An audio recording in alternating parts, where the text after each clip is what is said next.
they hate. And I know better than to listen to the people who are calling us slaves. I can feel the sunlight shining. Well, good morning and welcome to episode 853 of the Lots Project Morning Show, where the coffee's strong, the opinions are stronger, and everything is always filter free. I'm Brian, your host, and it is Monday, September 1st, 2025. This morning, I'm enjoying a fresh cup of medium dark Brazilian from foodforestfarms.com because life's too short for shitty coffee.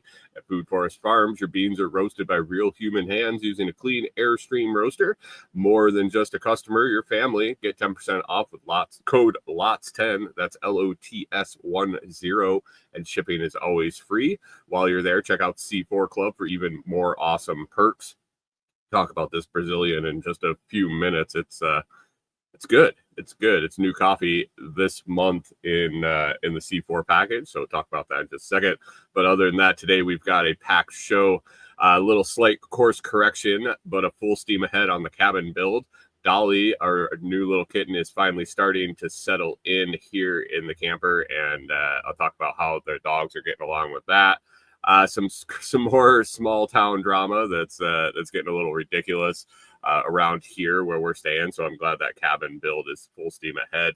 And a new type of crazy in my Facebook feed, and I have a few questions for those folks. Maybe I'll go trolling a little bit. Maybe it'll just be for the show. Maybe we'll end up with a few shorts to be able to cut out of it and post up some places. So we will see. But anyway, grab your coffee, smash the like button, and let's get started for the week. Good morning. Good morning. How is everyone today? Wilder in over there first. Good morning to you, Rachel. Thanks for stopping in. And Mike's Homestead, good morning to you. Holiday today, Labor Day. It's I wasn't sure if I was going to do the show, actually. Corey is off, and she's probably laying back there awake and irritated that I'm up at 6 and been up since 5:30 and got the dogs up. But I set the show up last night and went with it. So here we are. Anyway, Labor Day. New Brazilian from foodforestfarms.com. So Brian had some inventory that ended up becoming out of stock. I think he could no longer get the Ethiopian beans that he was getting, and wants to keep a wide variety of beans and single origins and different places in stock there for his customers. And so he sourced a new bean, a Brazilian, got that in, and this month was the first month that it got sent out in some of the C4 packages. Particularly, I like a light roast. I like a bean that lends itself to being light roast. Is kind of optimum at its light medium flavor. This bean is definitely a darker roast bean. It's going to be something that when roasted to the medium dark side really brings out its best characteristics. So it's not really my optimal bean, I would say my daily drinker, where it's the cup that I make every morning and it's a favorite. But I do appreciate good coffee beans. I do appreciate the different flavors that come through them, even though they're not necessarily my favorite. And this is a solid bean. He got it to that medium dark roast, and you can really start to see that dark flavors coming out. Not my cup of tea, so to say, but I've been plowing through this first pound, and at that medium dark, it's definitely something I can tolerate. Anyway, if he had sent it out dark roast, I might have been more sparingly used it, but that medium dark is really sitting well. It's a solid bean. If you want to try it, you can order it. You can order a pound up or 2 or 5 or whatever you want at foodforestfarms.com. Just let Brian know any special instructions you have in the comment section when you order. It is a small business, and the guy running the roaster is going to be checking the emails and communicating with you. So you get exactly what you want. There's no endless AI or automated customer service or anything like that. And enjoy some coffee today. Foodforestfarms.com. Save 10% at with my code, and I'll get a little credit too. But yeah, Brazilian is definitely good.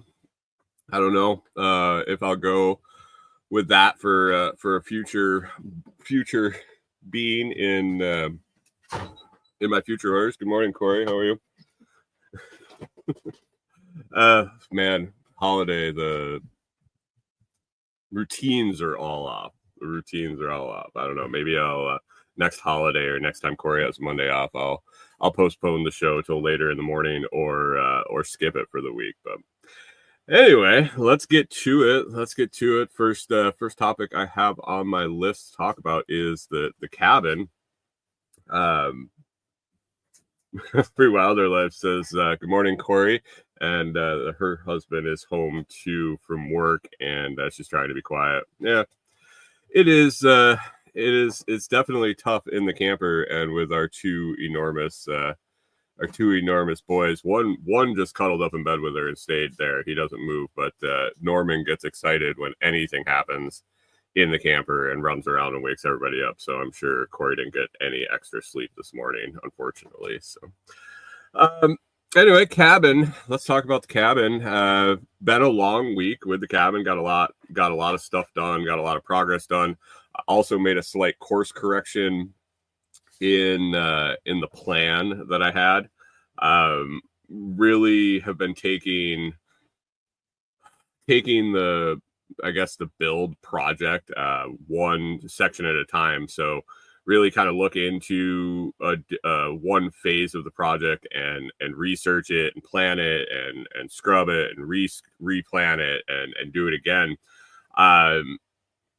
And then as I start doing the physical work on that plan, I start planning the next phase, I guess. So we needed to get a spot cleared. We needed to get the roof put up. And then the next phase was getting the floor hung. So we're going to hang a floor inside the full structure and then enclose everything and have a nice little cabin.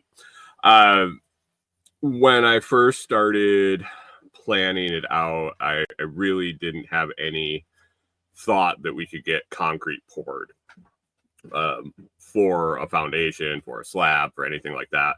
And then when we went and looked into the pole barn and hanging the floor idea, we're going to have some support piers for kind of a main beam in the cabin design in the floor. And I looked into it, and I still think it would have been fine, but I was going to go with just digging out and making some compacted gravel pads and use the precast deck blocks that you see. You can get them at Home Depot. I talked about buying them the other couple weeks ago on the show. It accepts a 4x4 into it. It holds it, and then I was going to put 5 of these along a long beam for main support down the center of the cabin to hang floor joists off of. Like I said, I still think that would have been fine. I think it would have been on the upper end of the capabilities for that. I think it would have been okay. But as I sat and looked at it, I actually dug out 2 of them. I got them in place. I looked at them. I wasn't really happy with the size of them. And so I dug a little deeper, and it wasn't a whole lot of extra work to make it way better, make it way stronger, make it way more load bearing.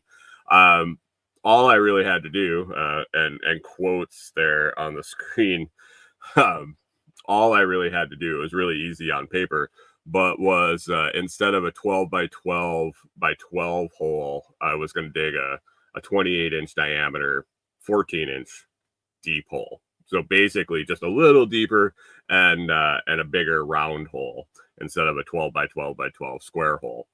And a few bags of concrete and some gravel in it and a piece of threaded rod.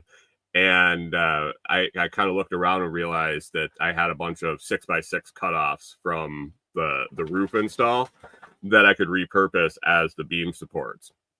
So I was like, well, that'll be an upgrade in the lumber. The size is significantly bigger, going from a 4x4 to 6x6. The concrete pad now is there's pad piers, there's poured pad piers where they're going to be.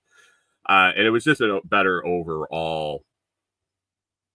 It was erroring on the side of more sturdy, more weight bearing, and I just thought it would be a better way to go. Since I'm doing it, I really am trying to stay in the mindset of just doing it right. Little extra work, but doing it right. And so I did all the digging in on the computer and researched what I wanted. And then I went out and I had to undo the 2 holes that I had already done. So I already had 2, like I said, 2 of the piers set up to use the blocks. And so I had to dig the gravel out of those. Had compacted that in every, I'm not restarting my computer right now. I had compacted those every 1 to 2 inches, so 1 or 2 inch lifts, poured some gravel in, used a tamper, compacted it in, and did that 12 inches deep. Had to dig those out, which left me 2 smaller holes in line, 2 of the 5. I restrung a line and measured out where I wanted the center of all these other holes to go. And I started digging 28-inch holes, 28-inch diameter, 14-inch deep holes, and significantly bigger. As I started the first one, I was like, it's easy to make the transition on paper. And when you start throwing a pickaxe into this baked clay up here in Tennessee, it turns different. But powered through over 2 days. I was able to get all 5 done. The one nice thing about the clay is when I dug it out and I was able to use a post hole digger and a shovel to really shave the edges of the hole. I kind of made the rough hole almost the right size, and I got down to the bottom, and then I just started expanding out and cleaning it up to really make it uniform. The nice part about the clay is as you shave it off, it really makes a nice clean hole. And I think it's going to pour really well. I'm not going to have to frame it out. I'm going to be able to level the gravel in the bottom real easy. So I'm going to end up doing 4 inches of gravel, an 8-inch pad, and then backfilling about 1 or 2 inches on the top with a threaded rod coming out through the ground, and then 6x6 post attachment brackets onto the 2x2. So that's the plan.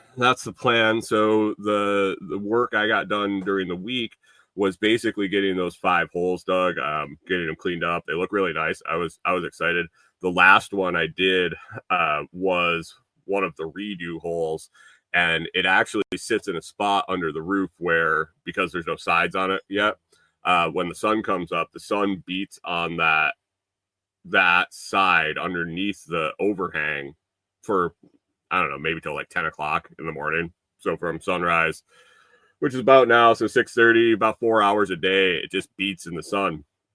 And I had already dug it out. I disturbed it, and then it sat probably for 2 or 3 days in the sun. It was sunny and hot all of those days. And I went to start to dig that final hole, and I swung the pickaxe at it, and it basically bounced off the ground like concrete. So it's sitting in that sun after I had disturbed it and let it suck all the moisture out of it. It had just like really, really hardened up to like concrete. Once I got about 6 inches down, it started to loosen up a little bit, but still digging in clay, lots of pickaxe and shovel work. So we got those cleaned up really nice. Good morning, Cormac. Thanks for stopping in. Appreciate you. Got those holes cleaned up. And then it was time to get material. I had a material list for the floor, basically about 100 pieces of 2x12 by 12 pressure treated wood, and 20, almost 30 sheets of 4x8 3/4 inch subflooring, tongue and groove subflooring. That was going to be my first order of lumber. And where I was ordering it was someplace I had to go pick it up. They could deliver it, but they didn't have they don't have the equipment to bring with them to unload it off the truck. So either I had to have equipment on site to unload it off their trailer, or I had to go pick it up and figure out how to transport it and unload it and stuff like that. So I don't have equipment on site. I would really love it. Yeah, I would love a skid steer out there or a tractor or something, which might come in the future. But right now, that's on the rental front if we need to use them. So I had to figure out someone to transport it. That's a pretty heavy load. It's a significant load, especially with the pressure treated. And we went with ground contact pressure treated, so it was even a little wetter on the 2x12s. And that's a significant piece of lumber in itself. So 100 of those, and then the sheets of flooring. Had to find a trailer. I found somebody that was willing to do it. Gentleman that helps me out the property. He owns property in that general area too, in that little subdivision. And I don't want to call it subdivision. It is.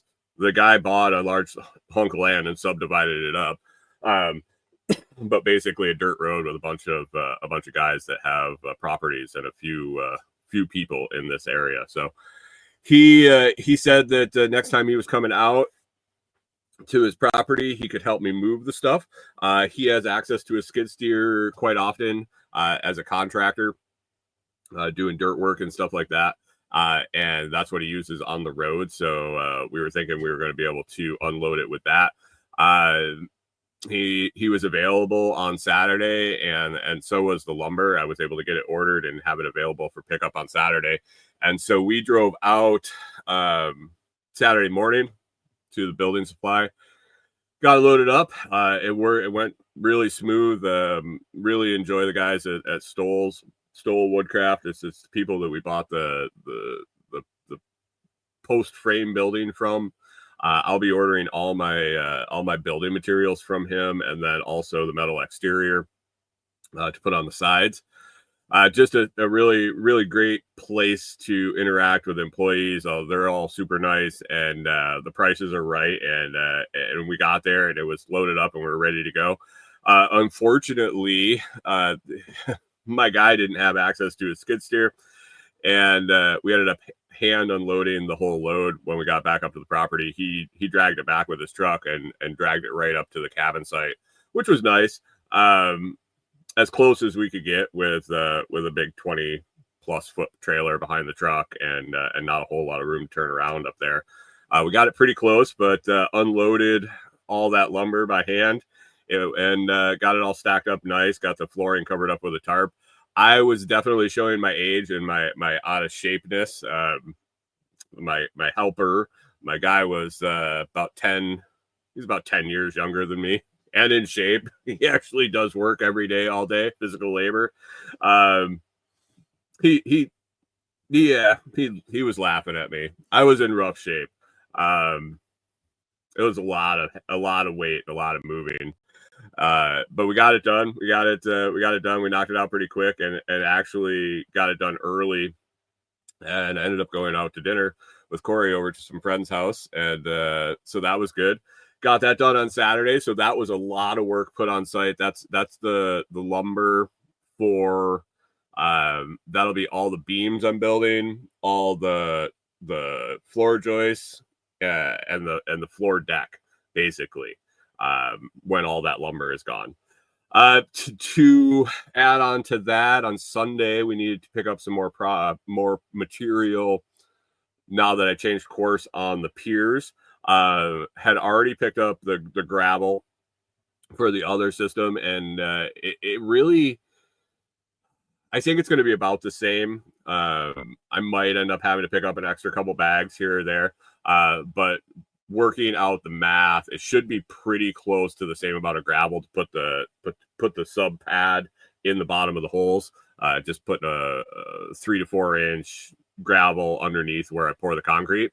But I had to get concrete, and I also had to come up with how I was going to mix it. I do have water on site, which is nice. We do have the rainwater collection off the shed that's full. That's a good 350 gallons of water, and really probably only going to need under 20 gallons of water for mixing the cement. So that was that's good. We already have that water up there, and had the gravel. So talked to Corey and asked if she wanted to take her Sunday and do a material run. So we also went to Lowe's on Sunday and picked up about 2,000 pounds of concrete. So we started while the cat's running around jumping on the table. We'll have a little update on Miss Dolly here in a minute. I'm just checking her out. Corey's letting the dogs out for their morning potty break, but she let the cat run around and just jumped on the table and knocked a bunch of shit over. Weird for a cat. Anyway, we're gonna have to pick up about 2,000 pounds of concrete at Lowe's. I was thinking I wanted to do 80-pound bags. I got there and I was still a little sore from the day before unloading all the lumber. And when I went to pick up the 80-pound bag, I was like, yeah, screw this. I'm not moving 25 of these things, and did the math real quick and converted that to 40, 50-pound bags. Little easier to handle. And in the end, it was good because Corey can handle a 50-pound bag of concrete, and she was able to help me unload them. But at the store, when I started to load up a cart, and I had about 8 off the shelf onto the cart, and it was a man. I think it was a manager. He looked like a manager, so it was actually a pleasant experience at Lowe's. Manager comes over and he's like, "Hey, how many more of those do you got to do?" Like, I was spreading them out on the cart and like organizing them. You could tell I was going to be building a big old pile of concrete bags. And I looked at the cart and there were 8 on there. I was like, well, I got about 32 more to do. And he's like, well, why don't you stop doing that? And you pull your truck up to the front, and we got pallets, and we'll just get a forklift and put the pallet up by your tailgate. And so instead of putting them on the cart and then into the truck, we can just unload them into the truck. I was like, that sounds like a fantastic idea. So we got the rest of what we were getting. I'm going to try the contractor bag method that the builder that did our pole frame taught me a method for mixing small batch concrete, where you just use the contractor bag and dump the concrete and the water in and knead it like bread. And it mixes up pretty quick and very, very consistent. And you have it in a vessel to pour right to where you want to go. So I picked up some heavy duty contractor bags. I went with some 6 mil contractor bags. I don't know if that'll end up having to double that up or just use the one, but I'm going to go for it. I'm going to try his trick and see how slick it is. I'll probably test run it on the first hole. And if it goes well, I'll figure out how to do that in a batch setup and possibly have all the bags set up per hole and go around and just and mix it up. But it's going to be like 8 bags, 8 50-pound bags per hole. So I'd probably get 2 of them in a bag and still be able to manipulate it enough. It's only 100 pounds plus a little bit of water. With the 80-pound bags, they suggest the most you ever do in the contractor bag is 2.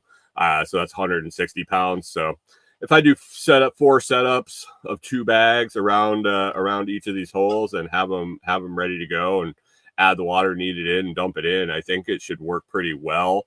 I did look into it a little further on the interwebs after he told me, and it seems like people have had a lot of success with it. I'm excited to try it. And then in the end, you have some plastic to cut up and cover your concrete pour. So we'll see. That's hopefully coming up this week. Get those footers poured, and then I'll start working on beams and hanging beams, and get all the beams set around the structure, and hang floor joists and get the floor in, and then and move on from there. Corey and I are targeting trying to get out there with minimal infrastructure. We both have agreed that we would rather live a little harder out there than continue to live in the camper. So basically the minimum requirements for us to get out there will be floor and walls up with part of that is the windows and doors are framed in, metal on the outside. Hopefully we're going to be spray foaming the whole structure, so then that will be insulated. We're gonna put a wood stove in it, and we'll also be taking the small solar system from the RV and starting with that. I have the large load of solar panels that will eventually power everything, but that's going to take a while to install. And we can get by with the small system that we designed for the RV, and then that can be used for some other things when we get the larger system going. But it would be enough to get us out there, especially going into winter where our electric consumption is lower.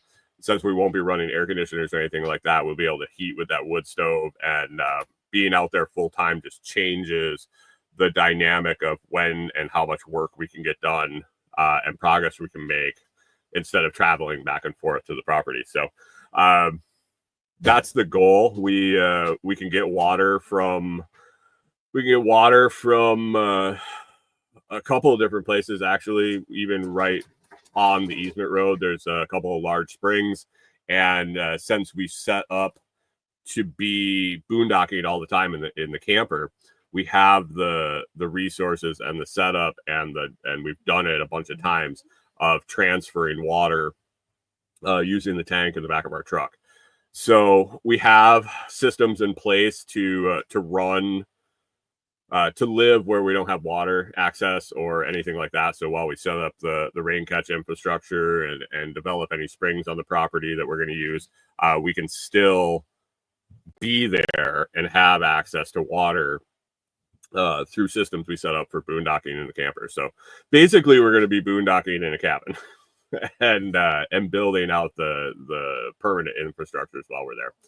So that's the plan. I would love to be in before it gets super cold here. I say super cold. I'd like to be in by the first of the year. Be out there and working every day on it. That would be optimal to me. And between now and then, who knows? There might be camping trips out there for me or us in general. It's really hard to take the dogs out when we don't have anywhere enclosed for them to stay with us. So that'll probably be more after the walls and the windows and doors get put up. But exciting stuff. There's a plan laid out, and progress is being made. Seeing the big piles of material out there and realizing how much weight it was, because I moved it all by hand, and getting it all moved and installed is it puts the reality of how much work it is and how much we have coming up. But I'm excited to do it. I think it was like when I redid the camper and we pulled it into the driveway, and it was stock that came off a used camper lot, and we started pulling things out. We started pulling out the couches and the tables and stuff like that to install our plan and what we wanted to do. We knew it was a big project, and when it was done, it felt so good. And to use it and to test it out and to use the systems that we retrofitted and installed, it's just a great feeling. And so I'm hoping to relive that now with the cabin. Lots of planning and lots of installation and infrastructure stuff I've learned over the years and accumulated knowledge along the way. It'll be fun. Rewild Life says it's so much easier to do it while you live there. Yeah. Yeah, for sure. It's a easy half-hour one-way drive to get out there. So with responsibilities here, with the dogs and now the cat, it is what it is. It is what it is. I'm actually changing my schedule up a little bit to take care of my responsibilities and my commitments to Tim out there and to maximize our work. Corey and I have kind of rearranged our schedule here with dog walks and dinner and things like that, and I'll end up spending a lot more time, hopefully a lot more time on site getting things done out there. both by myself and then with her when possible. So she doesn't work much the second half of the year. This is pretty common for Corey to take off. I shouldn't say it's the last quarter of the year, last third of the year. She takes a lot of Thursday, Fridays, long weekends starting in September. So I think she only works 1 or 2 full weeks the rest of the year. So it's a lot of time that she's going to be available to come and be second hands out there and help get some stuff accomplished. So excited for that. So a little course correction on the piers and the way we're going to support that main beam. But beyond that, lots of material showed up this weekend and lots of work to do. Hoping to have the floor hung by the end of September. We do have a ton of visitors. Corey's parents are coming to town. Tim and his family are coming to town. SRF is happening. Carrie Brown's coming into town for a couple spots. We have a couple get-togethers planned. So there's a lot of other stuff that it's going to take attention and resources away from working. So optimistic goal is to have the floor all done by the end of September, and then moving on to framing out the windows and the doors and getting the sides on will be in October. So we will see what happens. Glad the cooler season's coming around for all that work. Yeah, that stuff's good. Like I said in the opening, I'm not necessarily a huge darker roast guy, but that Brazilian, it works. It works for sure. So that's the cabin update. I never really hit the Bitcoin price this morning. Bitcoin's been down a little bit over the last week or so. If you're over in the Telegram group at t.me/lotschat, that's t.me/lotschat, where we hang out all week and talk. There's an ongoing joke that when Scrambling, the Food Forest Farms guy, Brian, he makes a prediction about the Bitcoin price. It's going to do the opposite. So he's been saying it's going to go up. We think he has alternative motives. He wants to buy a dip, but he pushed the price all the way down to currently at 108,630 here on September 1st, 2025. It is what it is. It's a good time to stack. I don't know. It settled pretty good right in that 108, 109 range. I don't know if it's going to go down much more. I don't know. I just I plug along and I buy what I can when I can, and earn what I can when I can by selling hardware wallets and the like. A little chaos going on out there. And earning things like on Fold. Used Fold this weekend for the Lowe's purchase and got like I think $11 back. It was like a $300 worth of gift cards. I got $11 back in Bitcoin at this price. So as the price increases, my reward increases. I look back at when I started using Fold a couple years ago, and some of the rewards I got for buying gift cards and for buying Amazon gift cards and things like that.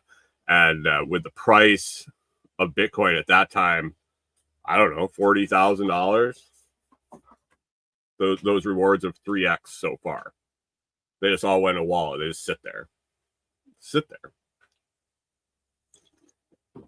And that makes that percentage back a little better. So if you haven't used Fold, let me know. I can get you a referral link to get signed up. It's a prepaid debit card. Basically, you hook your bank account, you deposit money, and use it like any other debit card.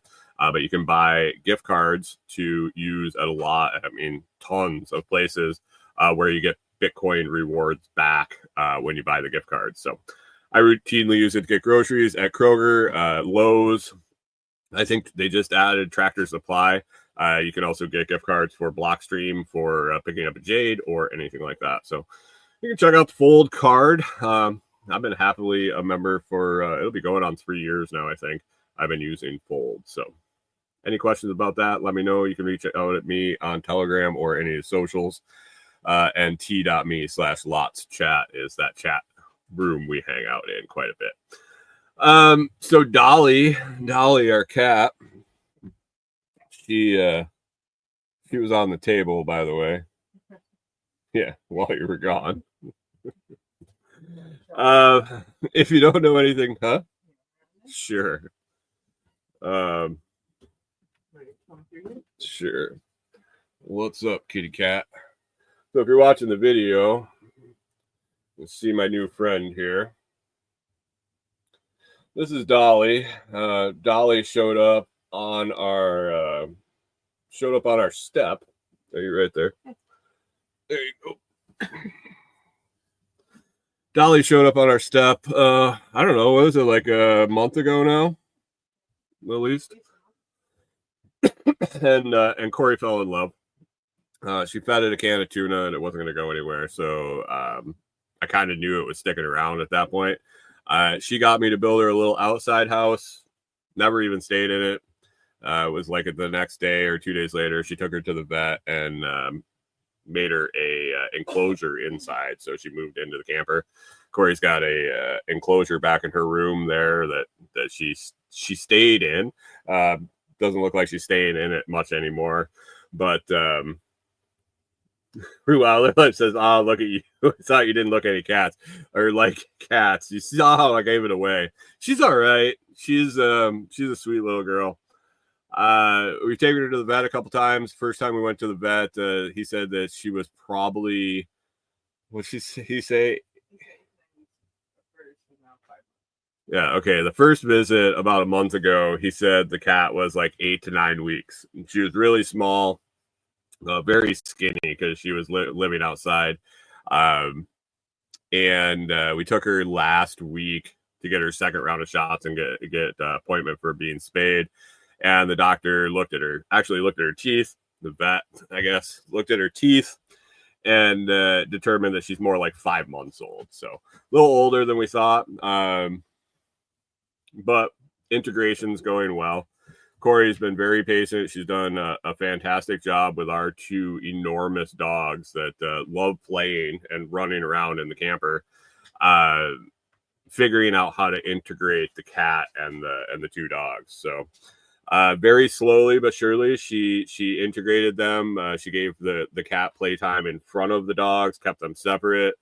Slowly integrated them into playing with her, supervised. And really in the last 2 to 3 days, she's been out for the majority of the day. While we were here, when we leave, we put her away and put her in the locker up. So there isn't a full on chase game while we're not here. But basically the boys get interested for shorter and shorter periods of time every day.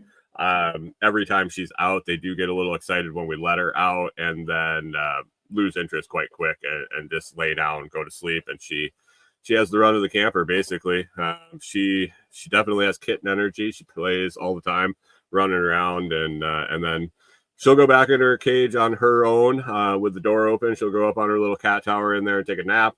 And then we'll see her come out and start playing around. But dogs are doing really well with her. We're very concerned because they're so big that just one paw swipe on the kitten will could do some damage. Had some close calls. I think Clyde sat on her one day.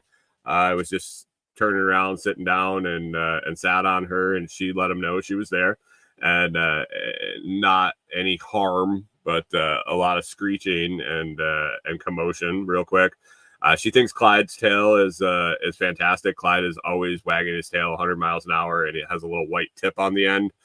So she is very excited, and she's very excited and likes to follow that around. So they're getting along. They're getting along well. I'm shocked. I do have to admit my wife has done absolutely fantastic. She knows what she's doing. She can read animals, I guess, way better than me. When she thought she was going to bring it inside, the way I had seen the two boys react to other animals outside, even cats that kind of been around the camper in the neighborhood, and squirrels and things like that. When I see them react to them outside, I was like, there's no way this is happening, especially in this camper. She did fantastic. She did a great job. She slowly integrated them. I shouldn't give her props yet. As she's looking at me and just like looking around like they're doing just fine together right now. Don't worry about it. But she did a fantastic job so far, and I think they're gonna be lifelong friends. I think they figured out that neither one of them, any of them, are going anywhere, and so they should just figure it out. And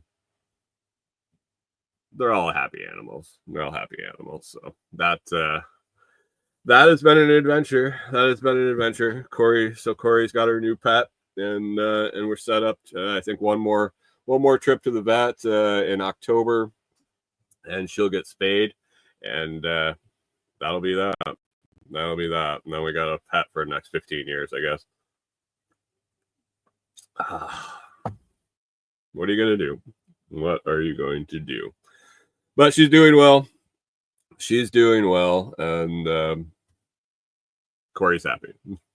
Corey's definitely happy, and she'll probably keep the critters down at the cabin, and we'll have one inside, and then I'm guessing we'll end up with some outside cats there, just for rodent control and things like that. So she is all adjusted in. What else do I have on the list here? I kept it pretty light for Labor Day. Local town stuff is getting a little ridiculous around here, and we also had some big news coming out of the semi-local community this week. First off, the biggest story in the local area down here, Sheriff Buford Puser, the Walking Tall fame. He was the sheriff back in the day here in McNairy County. So we're in Hardin County. We're in the upper, I guess that would be the northwest corner of Hardin County. We border McNairy County, where Buford Puser fame. And so about 25 minutes, maybe 30 minutes from where I stay, is Adamsville, Tennessee. And Adamsville, Tennessee is where Buford Puser was born, where he died, where there's a museum. I guess his grave site, they have Buford Puser Days is basically the town festival every year. He's a local legend. He is a local legend, and if you don't know who he is or anything about him, you should look it up. I don't know the intricate details of the story, but over the last, I would say, year to 2 years at least, since we've been here, there's been rumbles that he wasn't everything that he was made out to be. He was hard on the moonshiners, the gamblers, and the gang, the organized crime type of stuff around here. And as the story went, and as it's been told for since it happened, Buford's wife was murdered. And how he told the story and how it has been recorded until recently, basically, was he was ambushed. She went on with him on a call one night. He was ambushed by some enemies of his, and she ended up shot and dead in the car. He ended up shot in the face and ended up surviving, but told the story of the ambush that killed his wife. That has gone down in the folklore around here. He ended up living for quite a while after that, and he's dead now too. So I had kind of looked into that a little bit of his story. You really get immersed and see his name quite a bit around here, and so I just looked up a little bit about him. Well, the Tennessee Bureau of Investigation decided to open up a little bit more of an investigation about what happened. There was evidence, and I guess from what I understand, there was always kind of questioning his story and how things went down. That he might not have been honest and truthful in his dealings with investigation.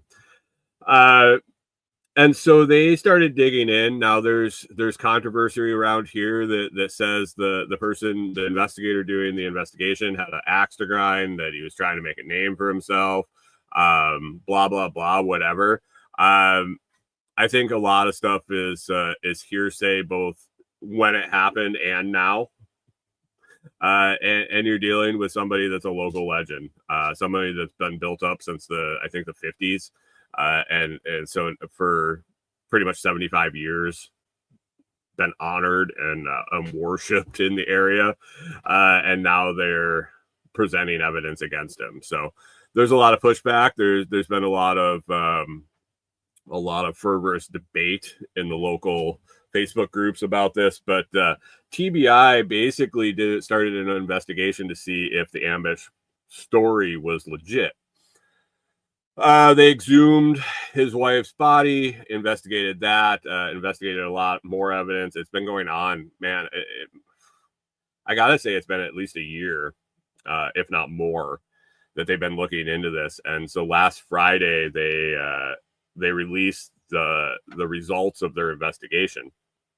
And basically they said if the guy was alive today, we'd charge him with murder.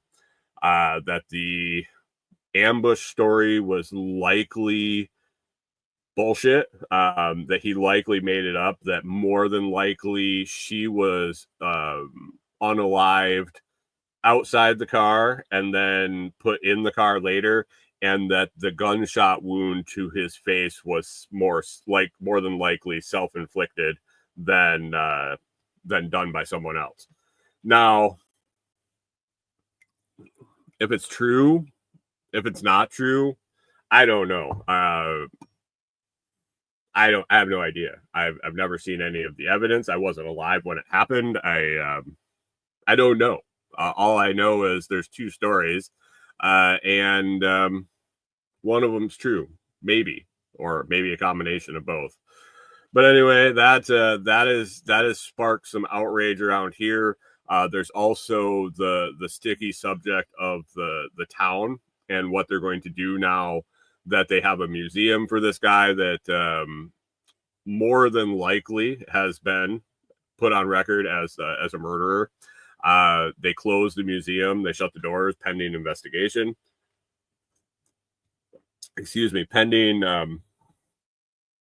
some city meetings. They're going to have some city meetings over there and decide what they want to do, whether they're going to continue to have Buford Puser days, whether they're going to continue to run the museum, and what's going to come of this now that this new information has come to light. So it's been interesting to watch. It's been interesting to watch the people defend him, and also the people that are like, I knew it the whole time.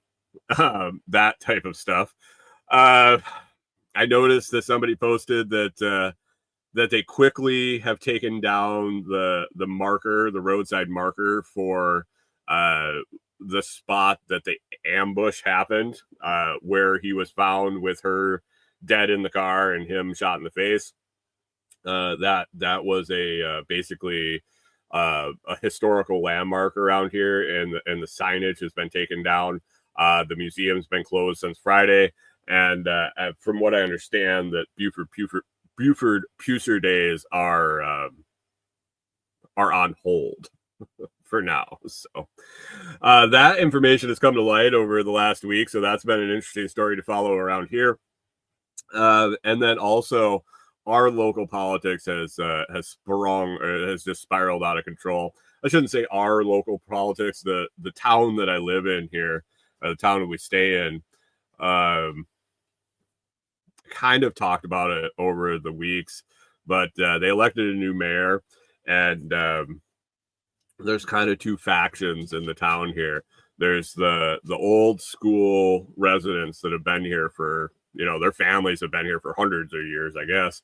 But the old school, and then you have all the new people moving in, and I guess this happens everywhere, but especially here in Tennessee, there's been a huge influx of people, and a lot of people that don't necessarily think the way that the locals do. I think they had a run with a mayor that was kind of on the side of the new influx of people and their ideas, and they voted in a new mayor. They voted in somebody that has been mayor before. He's been in this area he owns a bunch of property around here. His family is all around here. Owns businesses around here, and he got elected mayor, and kind of doing things the I don't want to misuse the term, but the good old boy way. So the faction of people that were represented by the new mayor, the new transplants into town, the new blood that has come to town, feel jaded. They feel that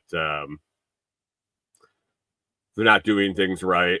Now, I don't have a really a dog in the fight, and I read it. I keep up to date on what's going on, but it's gotten really just almost obnoxious on Facebook with the vocal minority in these fake Facebook groups. Just anything, every day there's something new that they're writing long-winded the sky is falling type post that something the mayor has done, or the mayor is going to do, or the mayor said this, that, or the other thing.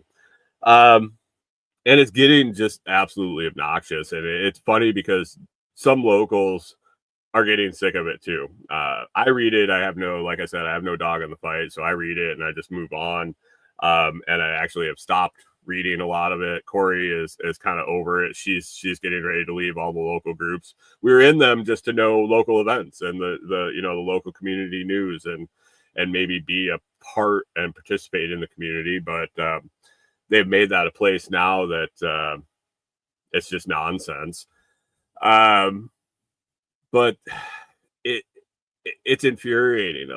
One of the biggest agitators in the whole thing uses the ability to post anonymously on Facebook in these groups, and it drives me nuts. But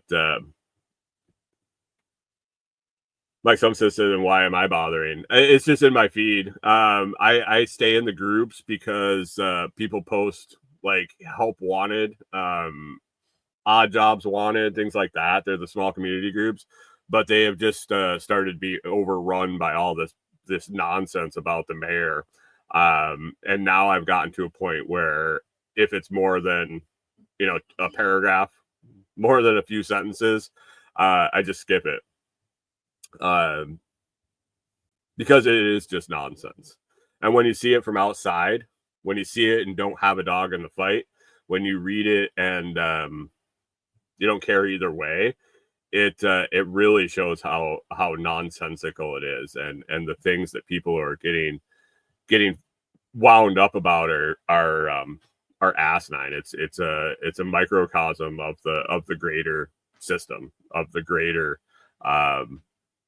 bullshit that goes on over every issue. Like Corey said the other day, it seems like everyone has to have something to be outraged about at all times. And the people in these local groups have really taken that on to heart. So it might be time for me to move on from this area. Like Mike says, why am I bothering? It might be time to just dump 100% of the efforts into moving 30 minutes away. And I'm sure the same bullshit is going to happen in the small groups there. And it's unfortunately one of the ways to get stuff done around here, and find the resources to help and odd jobs and things like that. We'll see. I don't know. But they've it's telling that they've gotten so bad that I'm fed up with it. I'm always up for a good debate and read these things, and I've just got to the point where like they're being completely ridiculous, and it's just spiraling. So we'll see. The mayor, the current mayor, the ex-mayor, neither one has ever done anything that has affected me. And honestly, that's the question I would ask these people if I cared enough to participate. would be what has actually affected your life. What has he done that has personally affected you? Ruada Life says, man, I'm so close to dumping social media between bits and people's crap. I'm over it. Yeah, I pondered it. I pondered shutting everything down. I don't know. we'll see. We'll see how that goes. We'll see how that goes. But yeah, as far as social media goes, I convince myself that there are good things that can come of it. But I don't know. The more and more it gets worse and worse. I don't know if it's worth it. I gotta hop back on Noster and use that and make a commitment maybe to go down just one road.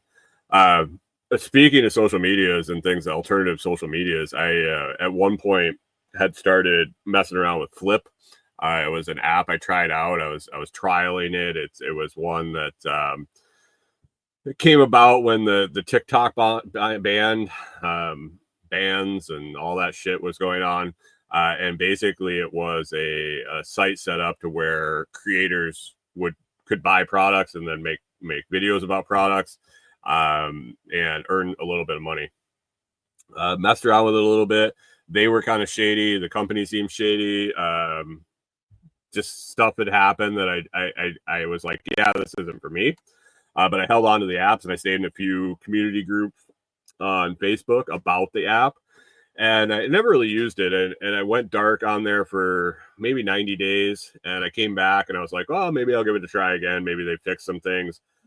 Did a few posts. I think I did a week's worth of posts and basically got no views. And I was like, nah, just it isn't for me. The crowd really was it just didn't make sense. So I stopped posting again. And then this past week, somebody posted in one of the groups about the app. It's closed. It's just randomly closed. I'm like, what? So I opened my app and basically they shut down with no notice. I know I've interacted with a lot of people that have hundreds and even thousands of dollars in their account that they now don't have access to. And the company just shut down. So that's a stark reminder of how quickly it can go away if you're building something on someone else's platform. If you're building income through something like Amazon or YouTube or Facebook or things like that, man, you might wake up one day and it might just be gone. These people are looking for recourse into getting some of their significant amounts of money off of there, but I don't know how that's going to go. It's definitely a peg in the get rid of it column for all of the mainstream social medias that can just be taken away at the whim. So we'll see what happens here in the next few months. Radical change might not be a bad thing. So we'll see. Anyway, I'm gonna save the flat earther discussion probably for next week. I'm gonna wrap things up and spend the day with my beautiful wife. She's got to work just a little bit this morning, and then we're gonna work on some woodworking projects. And we got a table to build before some guests come to town later this month. So we're gonna work on that and set the course for getting some cabin work done, hot and heavy here over the next few weeks. So. Anyway, I appreciate you listening. If you're interested in picking up a Blockstream Jade, I usually do a little segment about them in the show, but not today. store.blockstream.com/lots project. Link is down in the video description and the audio description. Pick up hardware wallet, save yourself 10%, and I earn a little bit of commission when you do that. Other than that, you can swing on over to thelotsproject.com. Thelotsproject.com where you can find a bunch of product reviews. You can find links to my Amazon storefront, and especially if you're going to be shopping on Amazon, if you just stop there on the main page, hit the banner that says, "Are you shopping on Amazon today?" I'll earn a little credit for everything you buy on that trip. I appreciate it greatly. Or catch up with us at the Telegram group, t.me/lotschat. That's t.me/lotschat.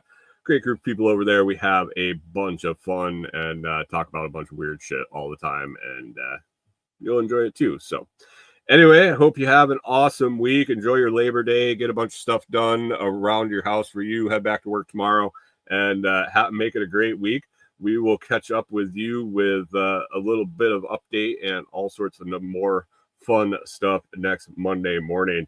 Make it a good one. We'll talk to you soon.